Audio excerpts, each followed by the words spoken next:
வேளச்சேரியில் வீடு பார்த்து விட்டான். Single bedroom flat. தரைத்தளத்தில் கார் பார்க்கிங்க்கு மேலே 4 தளங்களில் தளத்துக்கு 6 வீடுகள் வீதம். மொத்தம் 24 வீடுகள் கொண்ட அடுக்குமாடி குடியிருப்பில் 3வது தளத்தில் வீடு பார்த்திருந்தான். பெற்றவர்களிடம் சொல்லியது போலவே விஷாலியை அழைத்து கொண்டு சென்னையில் வாழ்க்கையை தொடங்கிவிட்டான். வீட்டுக்கு தேவையான பொருட்கள் எல்லாமே விஷாலிக்கு அவள் கல்யாணத்துக்கு சீதனமாக வைதேகி கொடுத்திருந்ததால் வீட்டில் குடியேற அவர்களுக்கு சிரமம் இருக்கவில்லை. மற்ற தேவையானதை விஸ்வா வாங்கி போட்டான். அபிராமி மருமகளை அன்போடு அனுப்பி வைத்தாள். அவன் கொஞ்சம் கோவப்படுவான். ஆனா ரொம்ப நல்லவன். ஏதாவது மனசு கஷ்டப்படும்படி பேசுனா வருத்தப்படாதம்மா, என்கிட்ட சொல்லு, நான் அவனை கண்டிக்கிறேன். ஆனா அவனை வெறுத்துடாதம்மா.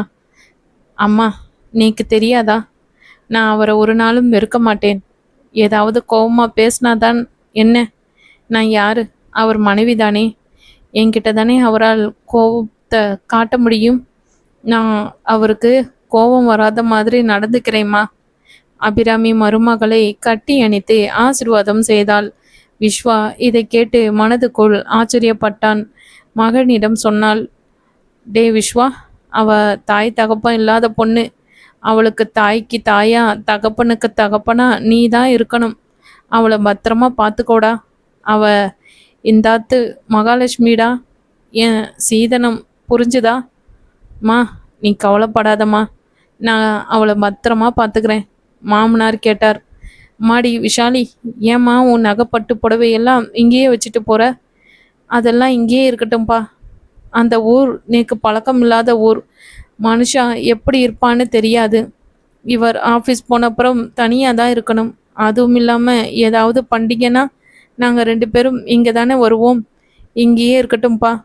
மருமகள் சொல்வதில் நியாயம் இருப்பதால் சரிம்மா, உன் இஷ்டம் என்றார். கூடவே பத்திரமா இருமா என்றும் கூறினார். சரிப்பா என்றாள் மருமகள். பெற்றோர் காலில் தம்பதியாய் நமஸ்காரம் செய்துவிட்டு கிளம்பினார்கள். சென்னையில் வாழ்க்கையை தொடங்கினார்கள். விஷாலி விடியற்காலையிலேயே எழுந்து குளித்து வாசல் துடைத்து கோலம் போட்டு ஸ்லோகம் சொல்லி பூஜை செய்து அதன் பின் காப்பி போட்டு குடிப்பதை வழக்கமாக்கி கொண்டாள். அவனுக்கு பார்த்து பார்த்து சமைத்து போட்டாள். வீட்டை அழகாய் சுத்தமாய் வைத்து கொண்டாள். தன் கைவேலை திறமையால் வீட்டை அலங்கரித்தாள். அவன் துணிமணிகளை அழுக்கு போக சுத்தமாய் தைத்து அயன் செய்து வைத்தாள். அவன் ஆபீஸிலிருந்து வரும்போது முகம் மலர சிரித்து காப்பியுடன் வரவேற்றாள். ஒரு நிமிடம் கூட சுணங்கி உட்காராமல் எப்பொழுதும் எதையாவது செய்து கொண்டே இருக்கும் அவளை விஸ்வாவும் பார்க்காமல் பார்த்து மனதுக்குள் மகிழ்ந்து கொண்டிருந்தான். விஸ்வாவை பொறுத்தவரை சென்னைக்கு வரமாட்டேன் என்றவள் எப்படி தன்னுடன் வர சம்மதித்தாள் என்பது புரியாத புதிராகவே இருந்தது. சென்னை வந்து தன் புது அலுவலகத்தில் புதிய பொறுப்பில் வேலையில் சேர்ந்து கையொப்பமிட்டான். வேலை முடித்துவிட்டு சென்னையில் திருவான்மியூரில் வசிக்கும் தன் தங்கை வித்யா வீட்டிற்கு சென்றான். ஒரு வாரம் அங்கு தங்கியிருந்தபடி வேலைக்கு சென்று கொண்டிருந்தான். வீடு எதுவும் பார்க்க மனமில்லை. வீடு பார்க்கலையானா என்று கேட்ட வித்யாவிடம், தேடிட்டு இருக்கேன், சரியா அமையல வித்யா. அநேகமா இன்னும் 2-3 நாள்ல கிடைச்சிடும் என்று அவளிடம் கூறிவிட்டு, சாரி அத்திம்பேர், ரொம்ப டிஸ்டர்ப் பண்றல என்று சுப்பிரமணியனை பார்த்து வருத்தமாக கூற, அவனோ, டே, இப்படி உளறத நிறுத்து, இதுல என்னடா டிஸ்டர்பன்ஸ், லூசு என்றான் கூடவே. உனக்கு வீடு கிடைச்சிருச்சுன்னு நினச்சி நீ ஒன்றுத்துக்கு கவலைப்படாத. இன்னும் 2 நாளில் உனக்கு வீடு கிடைக்க நான் ஏற்பாடு பண்ணுறேன் என்று விட்டு போனான். விஸ்வாவுக்கு உள்ளுக்குள் உதறலாய் இருந்தது. வீடு தேடினா கிடைச்சிடும். ஆனால் அதில் குடிவர ஷாலினி ஒத்துக்கணுமே. அவள் தான் வரமாட்டேன்னு திட்டவட்டமாக சொல்லிட்டாளே. இப்போ வீடு பார்த்துட்டு வர அத்திம்பெருட்ட நான் என்னத்தை சொல்லுவேன்? கடவுளே, நீ என்னை காப்பாற்றவே மாட்டியா என்று தன் பாட்டில் புலம்பி தவித்தான். சுப்பிரமணியும் வேளச்சேரியில் வீடு ஒன்று பார்த்து வைத்து வித்யாவையும் விஸ்வாவையும் அழைத்து போய் அதை காட்டி அவர்களிடம் ஒப்புதலும் வாங்கி தானே அதற்கு அட்வான்ஸும் தந்துவிட விஸ்வாவால் ஒன்றும் செய்ய முடியாமல் போனது. இவனுடைய தவிப்பை சுப்பிரமணி வேறு மாதிரி புரிந்து கொண்டான். தன்னிடம் பணமில்லை, அதனால் அவனிடம் தற்போது அட்வான்ஸ் எப்படி கேட்பது என்று சங்கோஜப்படுகிறான் என்று நினைத்தான். விஸ்வா, ஒன்றும் கவலைப்படாத, உன்கிட்ட இப்போ காசு இல்லை.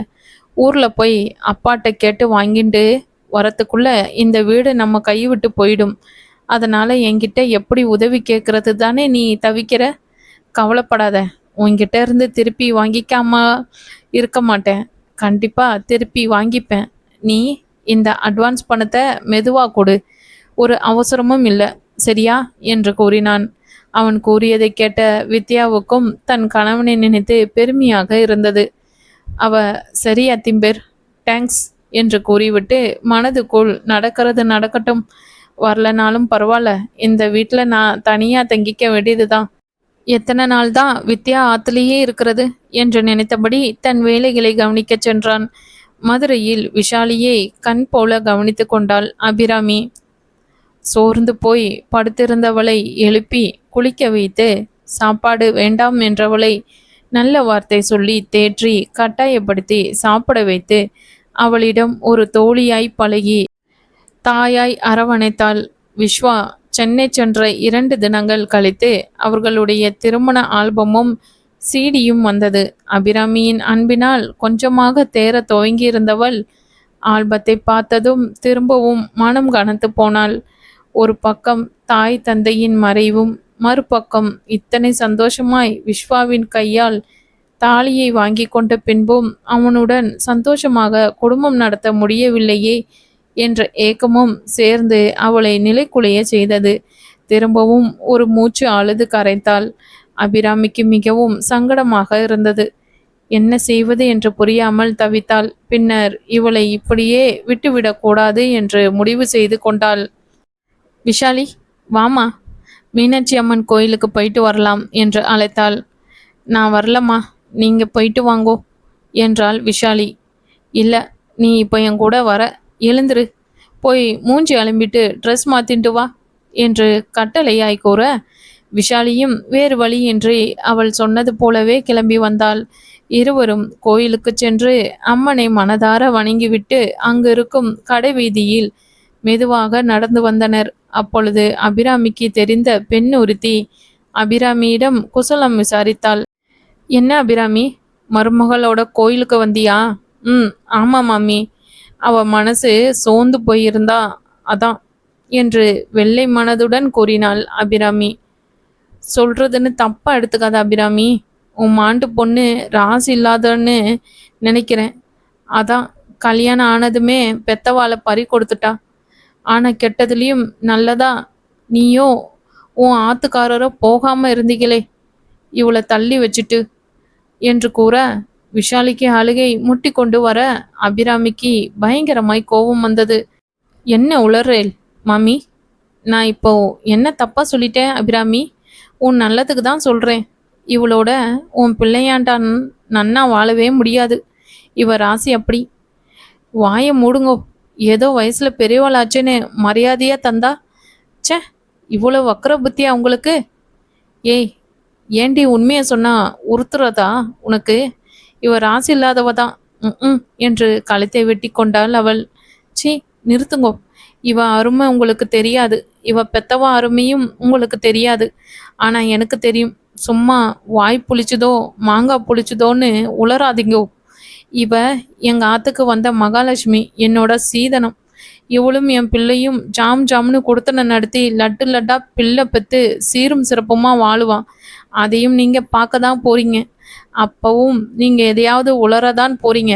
உங்களுக்கு போய் மரியாதை கொடுத்து பேசின பாருங்க, என்ன சொல்லணும். நீ வாமா.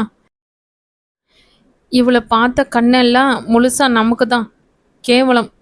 காசிக்கு போனா கூட இவ பாவம் தொலையாது என்று அவளை திட்டிக்கொண்டே விஷாலியை கையை பிடித்து இழுத்து சென்றாள் அபிராமி. விஷாலிக்கு மனம் கனத்து போனது. அந்த மாமி சொல்வது உண்மைதானே? என் ராசி சரியில்லைதான். என் கழுத்தில் தாலி ஏறினதும் என் பெத்தவாளை இழந்துட்டேன். நன்னா பேசிட்டு இருந்தவர் என்னை ஏத்துக்க தயங்குறார். நானும் அவரும் சேர்ந்து வாழ வழி இல்லதான் போலிருக்கு என்று நினைத்து அழுதாள். அபிராமி விஷாலியை வீட்டுக்கு அழைத்து வந்து அவளை சமாதானப்படுத்தினாள். அம்மா, அந்த மாமி சொல்ற மாதிரி நான் ராசி இல்லாதவ தானம்மா என்று கேட்ட விஷாலினியிடம் அசட்டாட்டும் பேசப்படாது, புரியுதா?